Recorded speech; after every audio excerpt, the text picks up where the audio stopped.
Just as the Church over the last 2,000 years has come to allow a variety of ethical conviction about the taking of life and the application of the Sixth Commandment, so I believe that in this period it is also moving towards allowing a variety of ethical conviction about people of the same gender loving each other fully. Just as Christian pacifists and Christian soldiers profoundly disagree with one another, yet in their disagreement continue to drink from the same cup because they share in one body, so too, I believe, the day is coming when Christians who equally profoundly disagree about the consonancy of same-gender love with the discipleship of Christ will, in spite of their disagreement, drink openly from the same cup of salvation.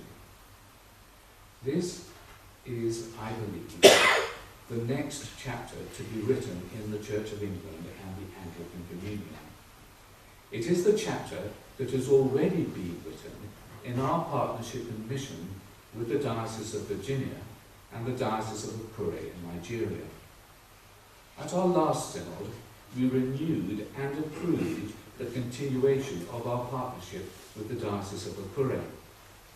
In the appendix of the report considered by the synod was the exchange of letters between me and my brother Bishop Michael Iponoyo of Akure.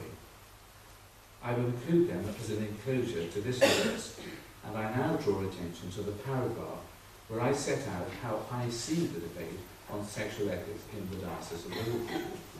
Quote, "Furthermore, I was able to explain to you that I thought that the Diocese of Liverpool was on the way to achieving a position similar to the Church's attitude to pacifism in matters of homosexuality. In other words, there will be people of equal sincerity and equal conviction who believe and do not believe that homosexuality within a stable and faithful relationship is consistent with Christian discipleship. Again, I was encouraged that you seemed able to respect this likelihood, even though I know that you were at pains to demonstrate to me that the Church of Nigeria could never count against something which was against the law of the country." Unquote.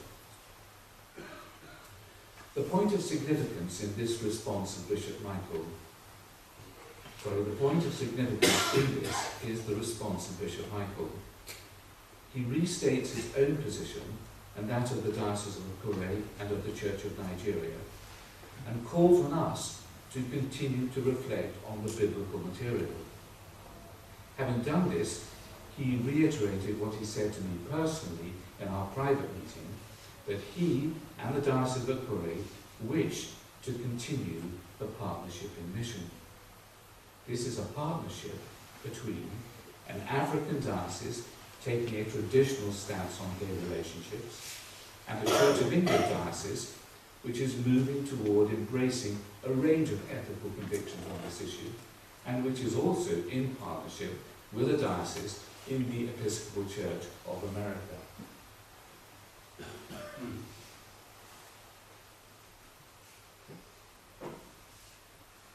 In the Diocese of Liverpool, there are churches and individuals who identify with the traditional stance on gay relationships held by the African Church, although I know of no one who shares the homophobic hatred expressed in the proposed legislation that has been before the Ugandan Parliament, which I take this opportunity to criticise and to abhor.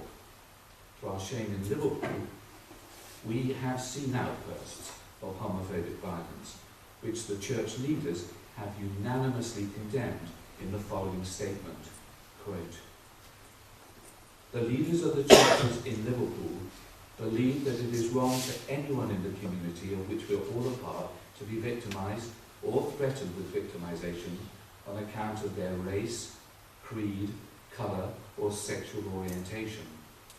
We affirm our commitment to work with others to build a community where all can have their place of belonging, feel welcome and live in safety.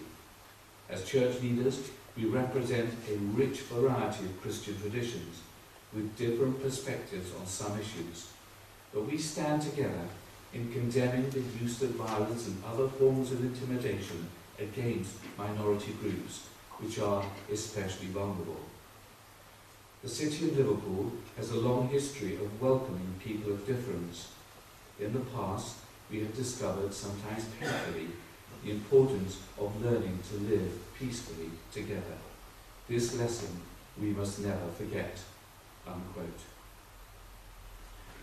In his most recent presidential address to the General Synod of the Church of England, the Archbishop of Canterbury said, quote, "The rights and dignities of gay and lesbian people are a matter of proper concern for all of us, and we assume with good reason, even, I should say, with good Christian reason, that the securing of these rights is obviously a mark of civilized and humane society. When those rights are threatened, as in the infamous legislation that was being discussed in Uganda, we quite rightly express repugnance." Unquote.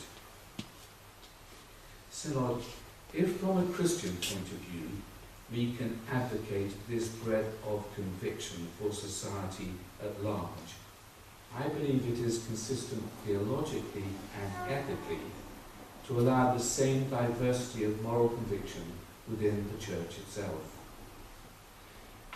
And just as the rights and dignities of gay and lesbian people are a matter of proper concern for both Church and society, so are the rights and dignities of those who, out of theological and moral conviction, believe that the gift of full sexual expression is given only to those in marriage.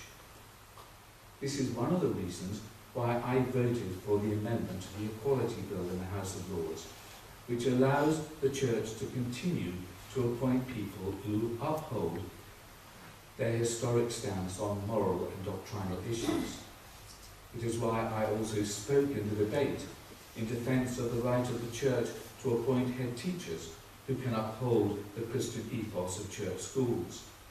Although I do find myself in sympathy with Lord Alley's amendment, which allows other religious organisations to conduct civil partnerships on the grounds that other people should also be free to follow their own conscience and their own theological and moral convictions. The heartache for those who take the traditional stance is that it can be used to fuel homophobic attitudes. This is particularly painful for Christians who are homosexual and who accept the traditional ethic for themselves. They feel the negativity personally. It is an agonizing cross. As you can imagine, they do not come lightly to the interpretation that their homosexual condition is a call to celibacy. In my view, the debate over the last 20 years has not given sufficient attention to their situation or to their theological, ethical, and spiritual insights.